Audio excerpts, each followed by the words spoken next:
Lima Gris TV, un canal diferente. Faltaban 200 horas. El chino bajó del taxi, caminó arriba y abajo por la colmena casi desierta, cerciorándose de que no lo seguían, que nadie vigilaba la puerta del Hotel Crillon. Podía oler a policías, atracadores, ladrones o simples musiqueros. Cruzó la calzada y se detuvo intranquilo. No podía ver, pero algo vigilaba. Miró a la izquierda y a derecha y se preguntó si sería verdad. Avanzó en demanda de la entrada. Un negro con uniforme de portero lo saludó respetuosamente. Al chino lo conocían. 10 años atrás mató de un puñetazo al imprudente que lo quiso acuchillar. Solo el chino pudo negociar la paz entre chalacos y los negros Candela. Antes de fugarse a Colombia, el invisible le temblaba. Hasta Chalaquito I, ausente rey de los bajos fondos, le debía lealtad. El portero abandonó su puesto para saludarlo.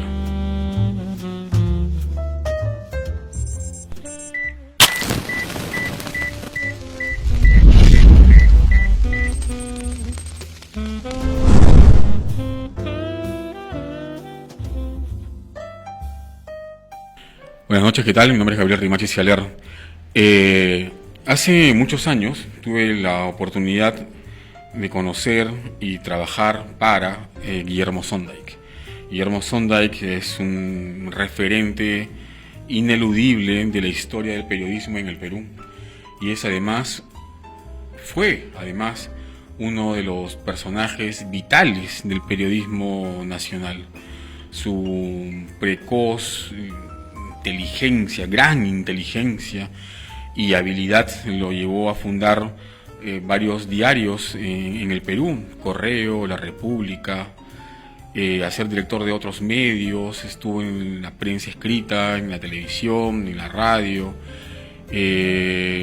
Sondayk era un animal intelectual, estaba constantemente generando contenidos, creando cosas, desarrollando proyectos, imaginando nuevas posibilidades de poder comunicar. Yo lo conocí cuando ya le estaba bastante mayor, pero igual una máquina de hacer cosas. Y yo siempre me preguntaba en qué tiempo podía hacer todas las cosas que hizo, ¿no? Dirigía un periódico, dirigía un canal de televisión, asesoraba a radios, entrevistaba con políticos, llegaba a la 1 de la mañana a la redacción a ver cómo había quedado la portada, la diagramación interna, coordinaba con los ilustradores. En ese tiempo habían 2 ilustradores muy buenos en el periódico. Se daba el trabajo de revisar las cosas que la gente iba a publicar en las noticias, ¿no? en la redacción. Dirigía la revista Martín, que salía creo que bimestralmente, no recuerdo muy bien los periodos de publicación, pero él la dirigía una revista gastronómica que salía mensualmente, puntual, y además escribía en ese entonces el 6º tomo de la biografía de Miguel Grau, y eran tomos de 500, 600 páginas, todo eso al mismo tiempo. Era una máquina de escribir, de hacer cosas, de investigar. Leía en inglés, leía en francés, leía todo el tiempo, lo encontrabas leyendo en la sala del director y luego conversabas con él, sabía un montón de cosas, conocía un montón de gente y tenía muchísimas historias para contar. Si tú dabas un nombre de algún personaje, él lo había conocido, él lo había entrevistado, él había estado con él tomándose un trago, un café, una cerveza, un pisco. Conocía a los bodegueros de todo el Perú que producían, envasaban y vendían pisco. Conocía a la gente de los bajos fondos. Uno de los asaltantes más famosos de la época de los 80s fue su guardaespaldas cuando él trabajaba o dirigía La República. Y así, su vida estaba llena de historia. Su vida era una historia en realidad. Y una de las amistades que más forjó durante un tiempo fue la que tuvo con Luis Banquero Rossi, que fue asesinado el primer día del año, en enero del 72, ¿no? Es un crimen sumamente sonado, un crimen que remeció literalmente el mundo, porque Banquero Rossi era uno de los multimillonarios peruanos más importantes de aquellas décadas, que además había comenzado de la nada. Era un tipo excesivamente hábil, brillante para hacer negocios, y había llegado a ser pues dueño de barcos, ¿no? Pesqueros, y tenía como plan de negocios habilitar el primer astillero internacional a nivel latinoamericano en el Callao, en Chimbote, aquí en Perú.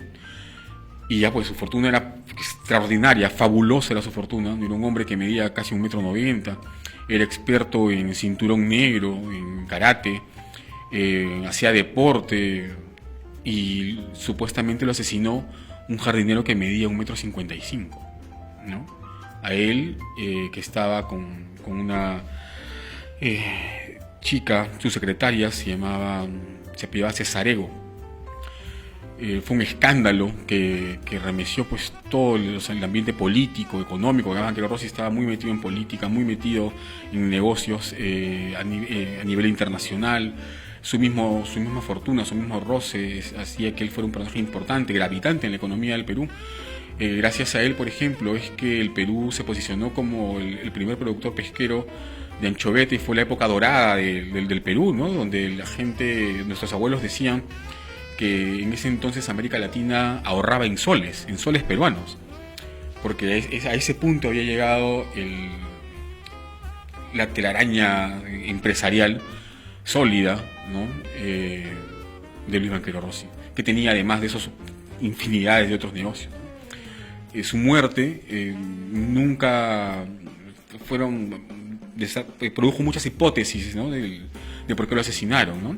De si habían sido la competencia de los barcos japoneses, si había sido un nazi vinculado a Klaus Barbie, si habían sido de intereses netamente comerciales, o si había sido un asalto, cosa que eso último no se probó. El jardinero que lo asesina estuvo preso largo tiempo y ya está libre, nunca dio su versión oficial, nunca quiso hablar cuando salió, aún vive en Chaclacayo, y las propiedades de Banchero Rossi pues quedaron abandonadas. Sobre este caso, que sonó tanto en aquellos años, Guillermo Sonda escribió la que es quizá una de las obras más importantes de la no ficción nacional, ¿no? Que es el caso Banchero, que trata justamente sobre la vida de Banchero Rossi, cómo comienza, y en realidad es un manual empresarial, si desean, escrito con una altísima calidad literaria, con un vasto conocimiento de los hechos, con cosas que a uno lo dejarían pensando en qué inútil somos a veces si nos ahogamos en un vaso de agua, cuando este hombre que venía de Tacna había comenzado vendiéndole piedras a la gente. Literalmente, él se dio cuenta de que en un momento las vacas comían grava con la que limpian su estómago, y empezó a embolsar piedras, y vendía las piedras a los ganaderos, para que eran piedras obviamente curadas, qué sé yo, para que pudieran desarrollarse mejor las vacas. Luego empezó investigó sobre el tema de los jabones, se fue a Trujillo, se puso a fabricar jabones y a vender jabones, y así toda su expertise de vida empresarial estuvo basada en el ensayo y error, ¿no? En los grandes fracasos que tuvo también, por cierto, pero también los grandes aciertos. Y una vez que llegó a la cumbre, no bajó. Incluso en el libro hay datos sumamente interesantes de cómo es que se manejaba la forma en que el poder veía al pueblo, ¿no? Había un alto índice de desnutrición en el país, y lo que hace Banchero Rossi es desarrollar unas galletas con la harina de la anchoveta, pero sabían muy feo. Entonces se va a una universidad norteamericana y paga, ¿no? Invierte para que los científicos norteamericanos vieran la forma de reducirle el sabor fuerte al pescado y quizá poner un sabor adicional, ¿no? Para que los niños pudieran comer esas galletas. Finalmente, que desarrolló unas galletas que pudieran haber acabado con la desnutrición en un año en el Perú. Y el gobierno no quiso invertir en comprarle la producción de galletas, porque no querían, estaban ahí en un intríngulis que se esclarece un poco en este libro, en el caso Banchero. Y así, una serie de cosas de cómo se manejaba el poder, de cómo campeaba en muchos espacios, como ahora mismo la corrupción, en cómo había esa desidia por no invertir en el desarrollo, en que la gente creciera, ¿no? Sino en mantenerlos como estaban, para que siguieran trabajando tal cual, ¿no? El banquero tenía otra visión del mundo, tenía otra visión del país, tenía otra visión de cómo hacer generar riqueza con lo que había. Y él era la prueba viviente, pues, de que era posible, porque él lo había hecho, ¿no? Su vida riquísima en anécdotas, riquísima en datos, la forma en que viaja de Tacna por todo el Perú, en cómo recorre los espacios, en cómo ve oportunidades de negocio en donde la gente no veía absolutamente nada. Es una gran lección de vida, una lección a varios niveles, ¿no? Entonces, y además la pluma de Sónaga es una pluma sumamente refinada, poética. Sónaga era un enorme lector de narrativa, de poesía, de teatro. Le gustaba el cine, un tipo muy, muy culto y también muy cuestionado por muchas cosas vinculadas al periodismo y la política, ¿no? Ya recordemos que en El pez en el agua, Vargas Llosa le dedica no pocas líneas y en no pocos capítulos, donde lo describe como el estercolero del periodismo latinoamericano, ¿no? Él eso representaba para Vargas Llosa Sónaga. Y así, Sónaga era tan querido como odiado y tan temido también, por cierto. Era un periodista de esos que ya no hay, que ya no quedan, ¿no? Y gobernó en sus redacciones como ya pues no se hace ahora, ¿no? Ahora le sueltas un carajo a un practicante y te demandan inmediatamente, hay que pagar una reparación civil, daño psicológico y todo eso. Y luego eran otros tiempos también. Y Sónaga era de esa vieja escuela, ¿no? De los que habían aprendido además en la acción, ¿no? De los que habían viajado mucho, de los que habían conocido el mundo, los que habían reporteado también. Una de las cosas que siempre, bueno, no siempre, pero algunas veces comentábamos con Sónaga era que le pedíamos que nos contara cómo fue el tema de Uchurajay, por ejemplo, ¿no? Antes de morir, Guillermo Sónaga dio una conferencia, una entrevista en vivo en un bar en Miraflores que se llama aún, espero, El Sindicato. Y en esa reunión estuvo además él, y estuvo el Chino Domínguez y un periodista más que había entrevistado a Hemingway hacía muchos años, disfrazado de mozo, se subió a su yate cuando Hemingway estuvo en el Perú. Y esa noche contó un montón de cosas interesantes que quedaron grabadas en video y que esperemos se conviertan pronto en un libro. Esto fue gracias a una gestión que hizo el periodista de investigación Eduardo Deza y que está ahí, esperando ser publicado. Sónaga contó de su vida, contó de su amistad con Bryce, resquebrajada, porque Bryce había mentido en algunos datos en su autobiografía Permiso para sentir, Permiso para vivir. Y así, ¿no? Guillermo Sónaga tenía una vida riquísima, una experiencia riquísima, y además dejó no pocos libros ya terminados, obra publicada bastante, obras que son referentes en la historia del Perú del siglo XXI, donde él participó activamente. Entonces, la novela recomendada de esta noche, es una novela de no ficción, y que se les recomiendo así a ojo cerrado, ¿no? Es El caso Banchero de Guillermo Sónaga. Hay una edición que salió en Planeta, que es esta, pero la otra edición, que es la que están viendo ahorita en la pantalla, es la primera, que creo que la sacó Mosca Azul. Pero bueno, cualquier lado es maravillosa. La prosa de Sónaga es imperdible, es buenísima, es sumamente recomendada. Una de las cosas que yo siempre suelo recomendar a la gente que va a los talleres, por ejemplo, es y que me preguntan cómo escribir. Escribir se aprende escribiendo, pero sobre todo leyendo buena literatura. La prosa, la calidad de la prosa que tú lees es finalmente la que va a influir en la forma que tú también vas contando. Los recursos que maneja Sondheim en el caso Banchero son riquísimos, riquísimos. Es un manual de escritura. Así que no hay pierde, ¿no? Es un libro que hay que tenerlo sí o sí en casa. Guillermo Sondheim, el caso Banchero. Nos vemos en el siguiente bloque. Para nosotros, en el rincón de siempre, la parrilla y el buen servicio siempre ha sido nuestra prioridad. Nos gusta cocinar, hacer feliz a la gente y atenderlos con el corazón. Es así de simple. Nos encantan las cosas sencillas y disfrutar de la vida. Y eso es lo que deseamos servirles sobre la mesa. Un trocito de nuestra felicidad en cada plato.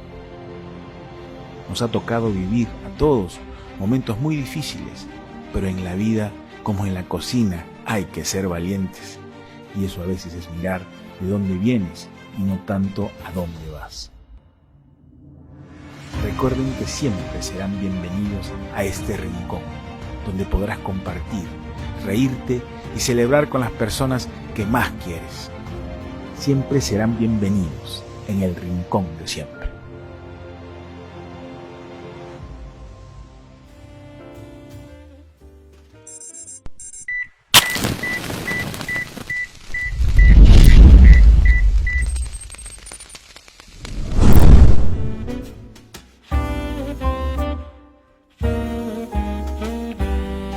Una de las cosas que siempre me ha gustado decir, reconocer, es que mis admiraciones por ciertos escritores son pues a prueba de balas, ¿no? Uno de ellos es Cortázar, ya se habrán dado cuenta que aquí somos hinchas de Cortázar. Hace algunos años César Aira dijo que Cortázar era un escritor para jóvenes, ¿no? Una literatura para jóvenes. No creo que con el afán de desmerecerlo, en realidad no hay forma de desmerecer los cuentos de Cortázar. Podríamos criticar, sí, Rayuela, la forma en que ha envejecido, la forma en que en su momento fue un boom, pero ya no lo es más. Sigue teniendo personajes increíbles, Rayuela, ¿no? Y la historia también, pero hay algo ahí que no ha soportado el paso de los años como otras novelas o como los cuentos de Cortázar, ¿no? Que tienen además una magia especial que yo relaciono con la voz de quien escribe. Flaubert decía que la mejor forma de corregir un texto, que un escrito, es leyendo en voz alta, o sea, leyendo bien, sabiendo leer, lo que se traduce en respetar los espacios, los tiempos, las comas, los puntos. Si uno lee bien y en voz alta se da cuenta de cuáles son los errores en el texto. Pero además de eso, cuando lees tú la obra de un escritor cuya literatura te gusta, te fascina, ¿no? Te seduce,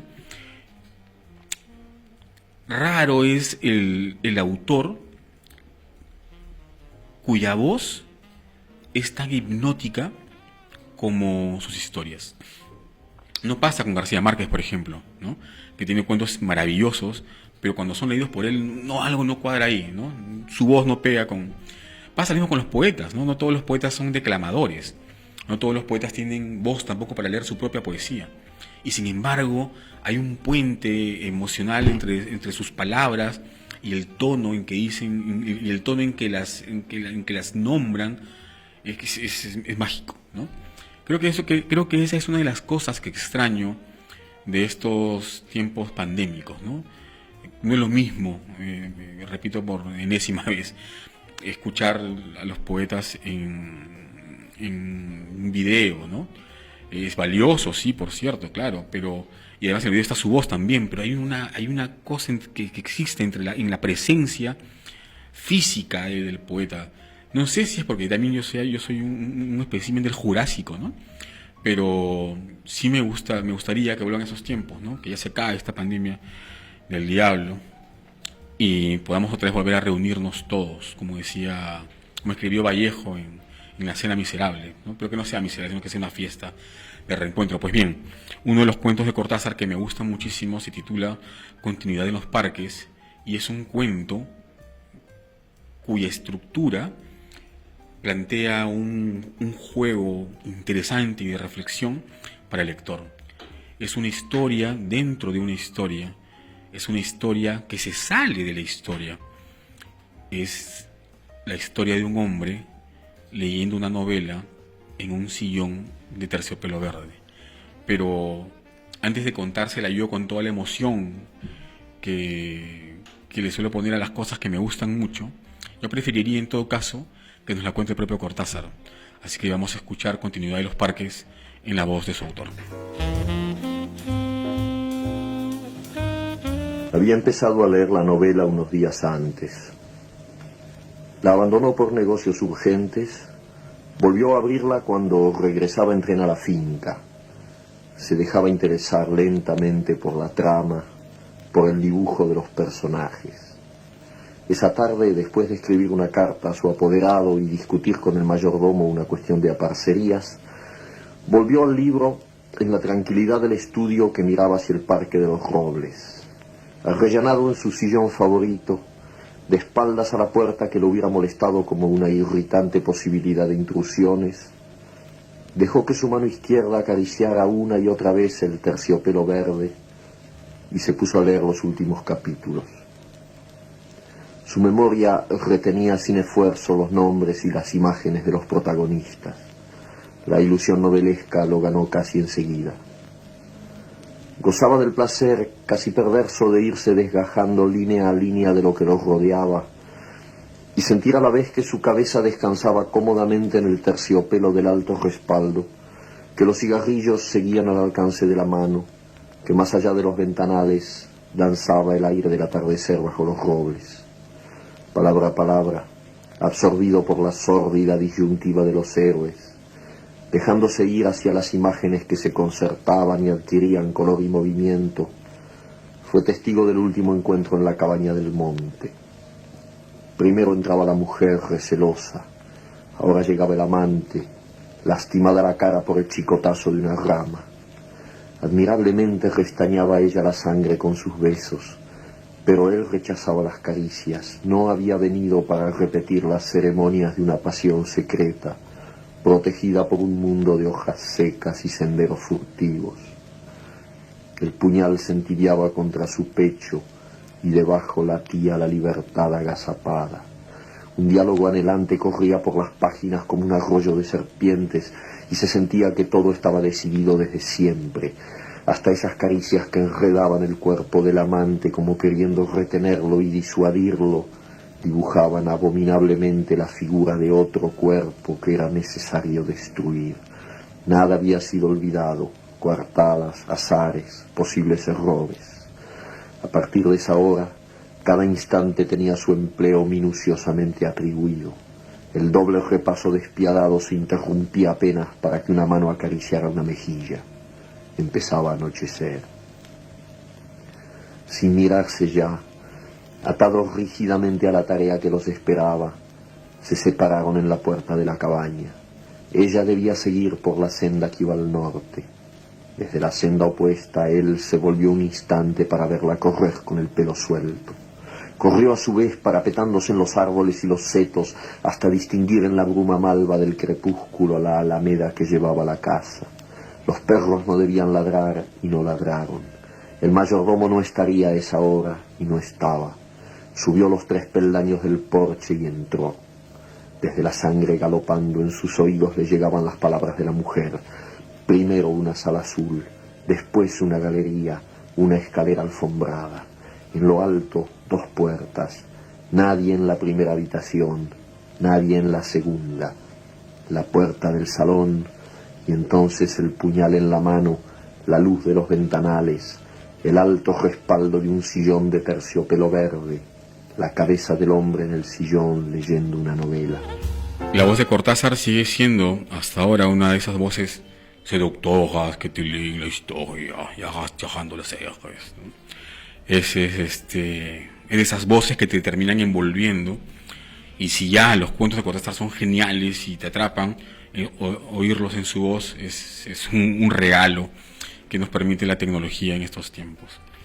Y ya que estamos hablando de Cortázar y además de Argentina, quiero aprovechemos en todo caso esto, porque aquí estamos ustedes y yo, y presentarles a una poeta de la que seguro han escuchado hablar mucho, o la han visto en memes, o la han oído nombrar, y me refiero a la gran poeta Alejandra Pizarnik, que además había sido una gran amiga de Julio Cortázar, con quien se conoció en París y con quien se carteaba después.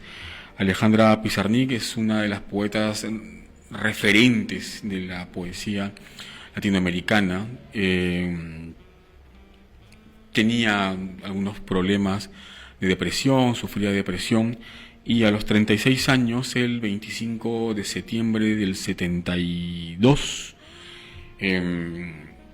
se suicidó consumiendo una cantidad enorme de pastillas de Seconal. Su pérdida significó un vacío muy grande, pues ella era una de las voces más importantes de la poesía joven en aquel entonces, y su influencia aún hoy es rastreable, ¿no?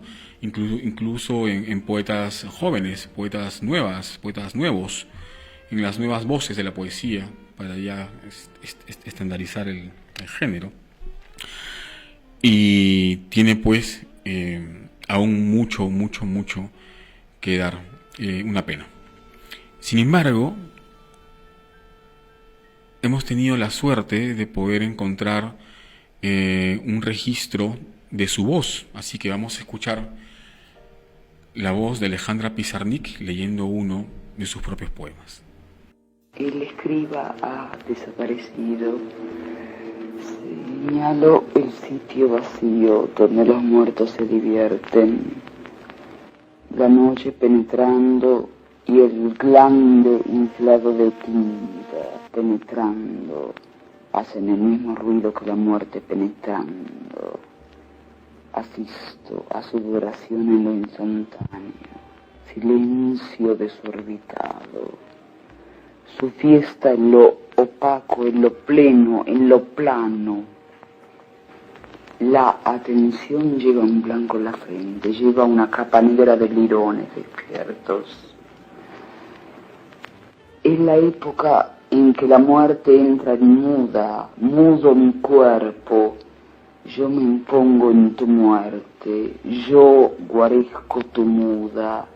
Tiempo de atenuación, tiempo de purificación, tiempo de lluvias constantes.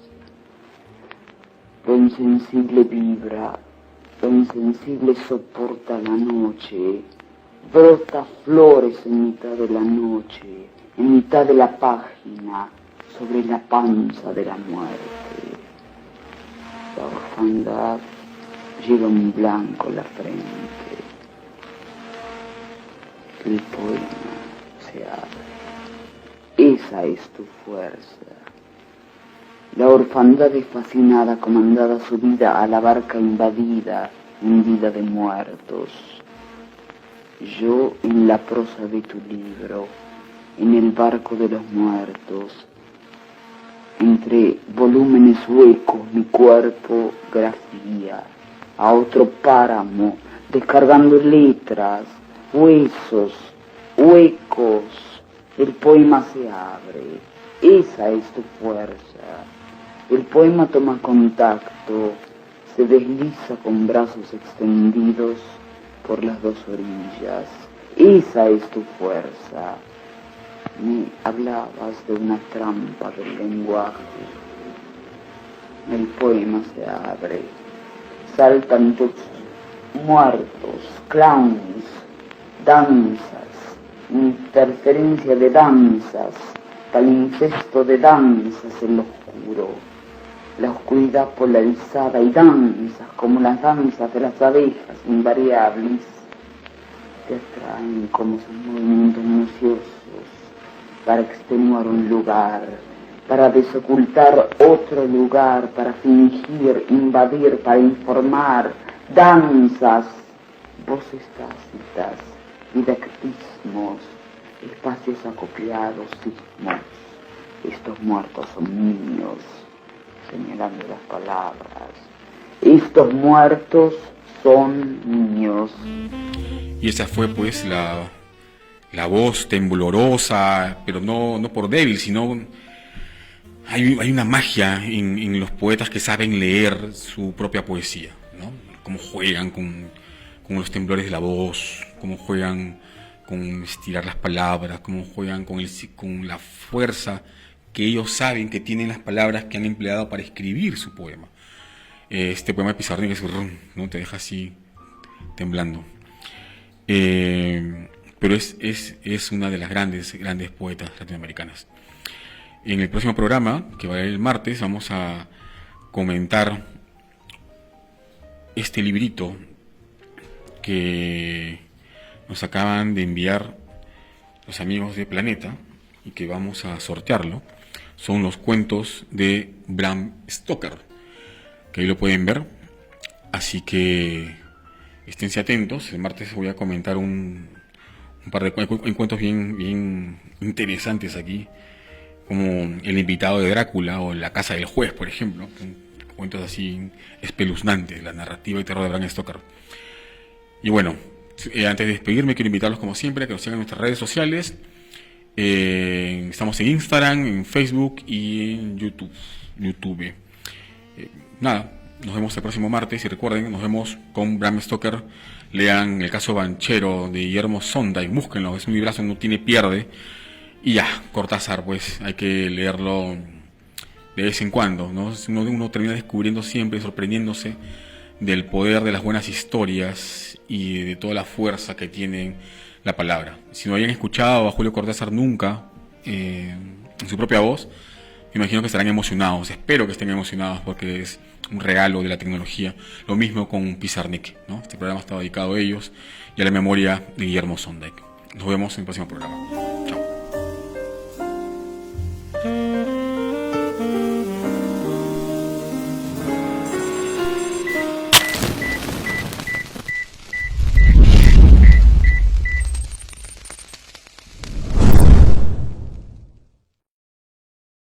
Lima Gris TV, un canal diferente.